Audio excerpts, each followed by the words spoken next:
কেউই না, বড় লোক।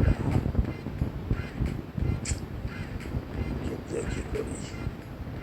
আব্বা, আপনি কিন্তু দেরি একটু বেশি করে লাগতেছেন। হয়, মাঝে খালি কুলার যাইয়া ওই দুম্বার দুধের ব্যবসা করবে, এটাই না। দুম্বার দুধ মানে তুমি না আমারে কইলে উটের দুধের ব্যবসা করো? সেম, ওটা সমস্যা নাই। সেম হলো কেমন করে? দুম্বার উট কি সেম নাকি? ওরা সেম না, দুধের কালার তো একই সাদা, তাই ওকে আমি ভুল কইছি। উটের দুধের ব্যবসা করবে, এটা সমস্যা না। কথা হইতে আছে যে খালি এই যে করে এত না, বাপেও তো বিশাল।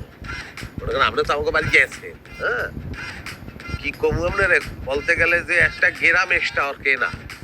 কি কথা? হয় আপা, ওনার কোনো কথা তুমি বিশ্বাস করবে না। এ হইতেছে ডাহা একটা মিথ্যাবাদী, সারাক্ষণ মিথ্যা কথা কয়। আরে বাবা, এর চাচা যদি এতই বড় লোক হইতো তাইলে আমি জানতাম না, আমি তার বাড়িতেই থাকি।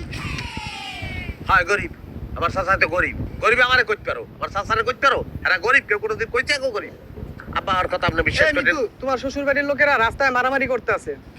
এই যে চাচা চাচতো ভাই এত না ভালো, তাইলে মারামারি করে কে আরে রাস্তায়? কারণ আছে, বিনা কারণে কি মারামারি করবে?